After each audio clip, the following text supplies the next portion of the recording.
Part 3. You will hear two students, Erica and Ian, discussing their presentation on volcanoes in their geology course. First, you have some time to look at questions 21 to 25.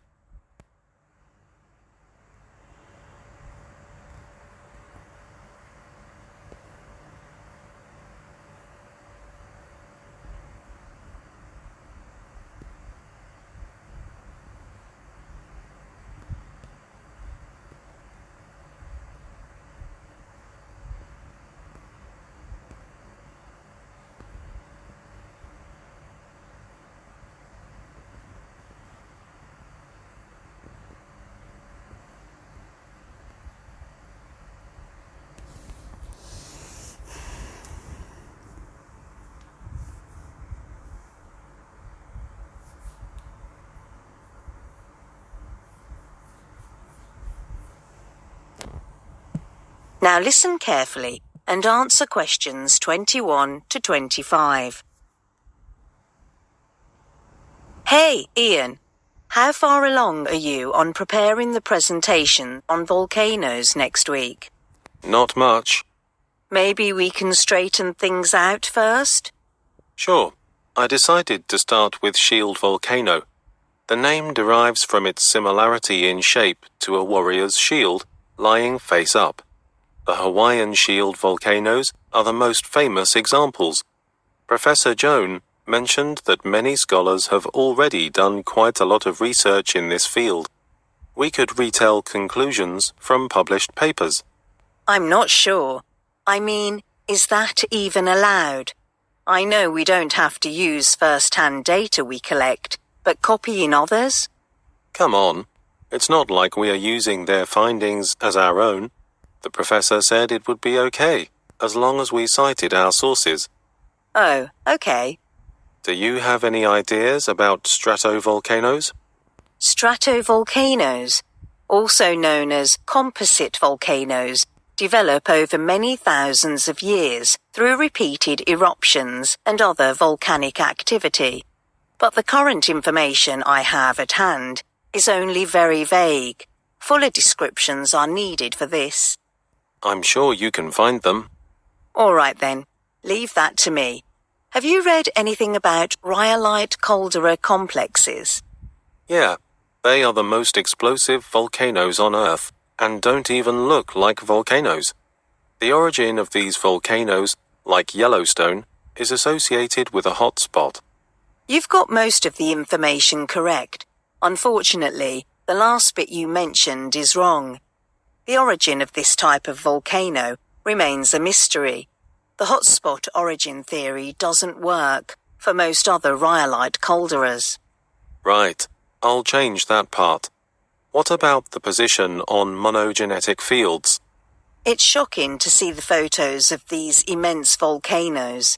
There are numerous monogenetic fields in the American Southwest and Mexico, but I got all the information from a website without specifying its source. We'll have to examine the content again later. Okay, I can help with that. Lastly, we have cinder cones. What do you have on that? Well, this type of volcano is usually tiny to the other volcanoes, and thus sounds less attractive. Maybe we should leave it out. It seems pretty unimportant to me. I agree. It's impossible to cover everything. Before you hear the rest of the conversation, you have some time to look at questions 26 to 30.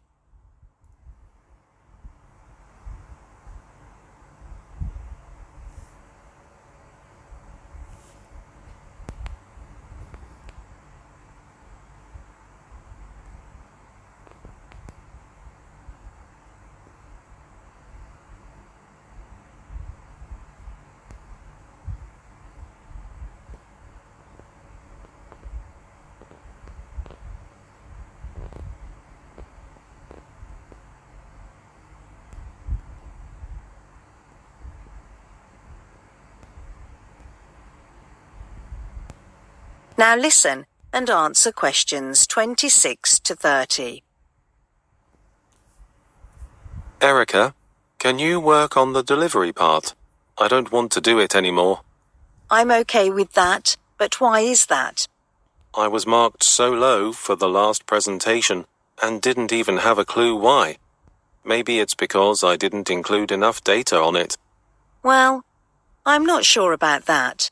I think maybe you did not prepare the topic well enough. You tried to explain the contributing factor forming the ring of fire in the Pacific Ocean, but you just read everything out loud without fully comprehending it yourself. Right, that must have been it.